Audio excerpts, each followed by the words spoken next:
Naglaglagan na sa Malacanang. Si Zaldico, nilaglag na si Marcos at si Romualdez.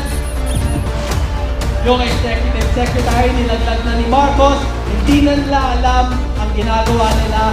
Pero alam naman natin, hindi talaga alam ni Marcos kung anong ginagawa niya. Kaya ganito ang ekonomiya ng ating bansa. Lahat tayo sumuporta noon. Lahat tayo binigyan natin siya ng pagkakataon na baguhin ang ginawa ng pamilya niya, ang legacy ng ama niya, ang Marcos legacy. Pero sinayang niya lang. Yung Duterte family, binigyan siya ng pagkakataon, sinuportahan siya, binigyan siya ng tiwala, at pinakulong lang niya ang dating presidente na ginawa siyang president. He imprisoned the man who trusted him and the man who gave him the faith in leading the country. So dati ang sigaw natin, BBM. Ngayon ang sigaw natin, Marcos resign! Marcos resign! Marcos resign! Marcos resign! Kasi wala nang kinabukasan ang ating bansa sa pamamalakad ni President Bongbong Marcos. Mag-resign ka na, ang dami mo nang ninakaw sa amin. Ang dami nyo nang ninakaw, ang dami nang namatay. Nagpa-party-party ka lang, na kumakain ka lang, natulog ka lang sa Malacanang habang binabaha at nagugutom ang iyong mga nasasakupan. Justisya para sa Pilipinas, BBM resign, Marcos resign! Marcos resign! Marcos resign! Thank you everyone and God bless. Ladies and gentlemen, Congressman Kiko Meow Meow Barzaga! Maraming salamat, Ma'am Escoto. Talaga Ang naman. isang dakilang ina. Yes! Actually, ako naiintindihan ko siya kasi nadadala kasi siya ng emosyon niya, partner. Bakit hindi mo trinatranslate yung sinasabi niya? Ay, ganon? Ano siya? Okay lang ba tayo dyan? Okay ba tayo? Gusto niyo ba makarinig ng ganon ulit? Na pitch? Ngayon! Ay, sorry. Alam mo, hindi. Ikaw, pag nahipan ka ng hangin, hindi magpapalit yung boses mo. Mag-roll call tayo ulit. Tingnan natin kasi habang mas marami, mas malakas ang sigawan. Lahat ng mga JIL! Ako, parang ang hina naman. JIL! INC! KOJC! Cristiano! Muslim! Katoliko! PDP Laban! Ang ano ang tawag natin sa ating lahat? Pilipino! Okay now! Okay now. Ay, oo. Roof! Ay, hindi ka pa pwedeng gumanyan. Roof, bakit? Kasi siya naman ay meow. Hey! Oh, parang alam niyo na kung sino, di ba? Oh, again. Ayan. Meow. Ganon. Ladies and gentlemen, para muling magbigay ng inspirasyon sa ating lahat, from Dasmariñas, Cavite, Congressman Kiko Meow Meow Barzaga!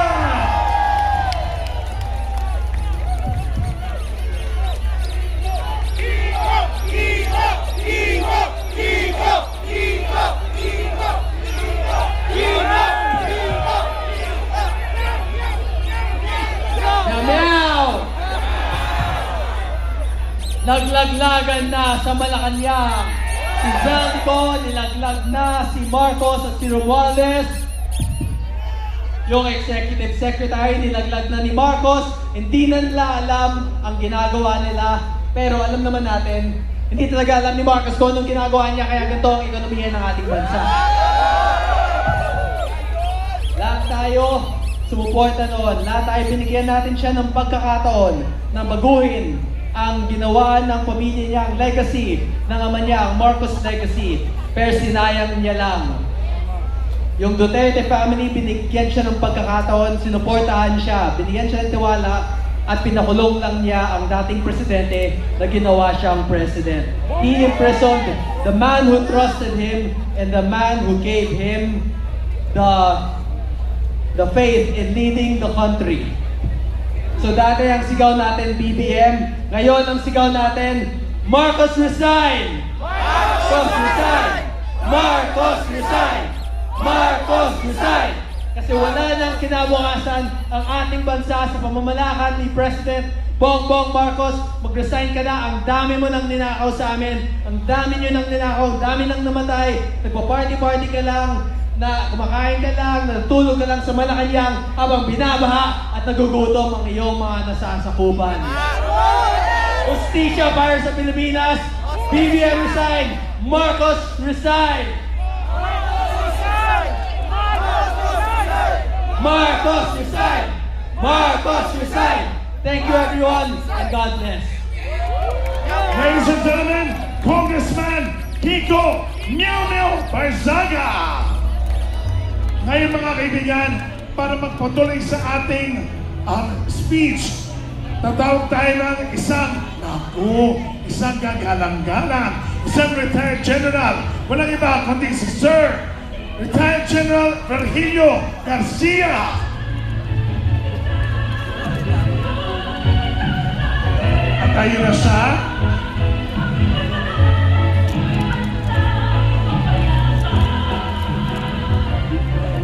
Magandang gabi po sa inyong lahat.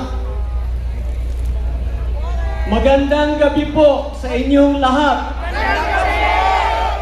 Okay pa ba kayo dyan? O sige, tingnan natin kung okay pa kayo. Mabuhay ang Pilipino! Mabuhay! Mabuhay ang Pilipinas! Alright. Tanong ko sa inyo, tanga ba ang Pilipino? Hindi ko matinig. Tanga ba ang Pilipino? Pipi ba ang Pilipino? Tama yan. Sapagkat unang-una sasabihin ko sa inyo, tinatakot nila ang mga gustong magsalita, tinatakot nila ang mga gustong lumaban, kinakasuhan nila yung mga lumalaban para sa taong bayan, pero yung mga dapat kasuhan, kinakalong nila. Sabi ko sa mga kasamahan natin, huwag kayong matakot dahil tayong lahat may karapatang magsalita. Lahat tayo may karapatang lubaban, lahat tayo may karapatang manindigan. Bakit tayo nandito? Para sa katotohanan, para sa pananagutan. Ako, para sa mga batang nalunod sa baha na walang laban dahil sa kasakiman. Yung mga ama na hindi na uuwi, yung mga kapatid na hindi na makikita muli, hindi nyo na madidinig, hindi nyo na mayayakap. Walang laban. Nandito ako para sa kanila, para ipaglaban sila katulad din lang ninyo. Pinapatahimik tayo. Niloloko tayo. Balikan natin yung sinabi ni Kong Mike tungkol kay Gutesa. Ngayong si Gutesa ay mayroon ng bagong salaysay. Wala na bang silbi ang una niyang salaysay? Mabisa pa po iyon. Hindi po yun nagbago. Kung ano yung una niyang sinabi, yun pa rin yun. Lalo na sinigundahan siya ni Saldico. Alright, corroborated yung kanyang statement. Natatakot na sila kaya ganyan na ang ginagawa nila. Ngayon, kaya sila dribble para magawa nila yung pagtatakip na gusto nilang gawin. Bakit dribble? Merong pagdinig sa Senado, merong pagdinig sa ICI. Pagkatapos niyan, may pagdinig din sa DOT, sa Department of Transportation, sa DPWH. Pagkatapos, meron din, magkakaroon pa rin ng pagdinig sa Ombudsman bago sila makapag-file ng kaso. Ang haba ng dribble, may kaso agad, wala pang kaso yung mga dapat kasuhan, pero yung katulad ni General Pokis, kinasuhan na. inciting to sedition daw, hindi kami magkakamali na maggawa niyan sapagkat kami sa United People's Initiative ang pinaglalaban namin ay ang paggalang sa saligang batas, ang pagsunod sa saligang batas at pagtatanggol sa saligang batas. Kaya hindi kami magkakamali na tawagin kayo at hikayatin kayo na tayo ay mag-overthrow ng gobyernong ito. Pwede nating sabihin, Marcos,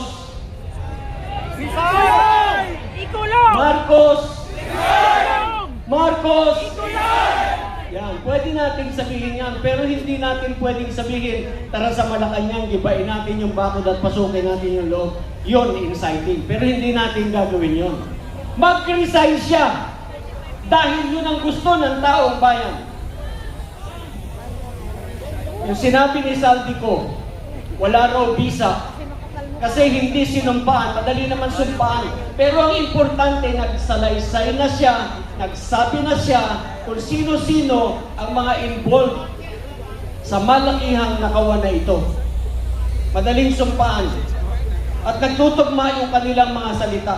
Huwag po kayong maniniwala na walang visa ang sasabihin ni Saldico dahil hindi sinumpaan, dahil wala dito kahit saan siyang lupalop nandun.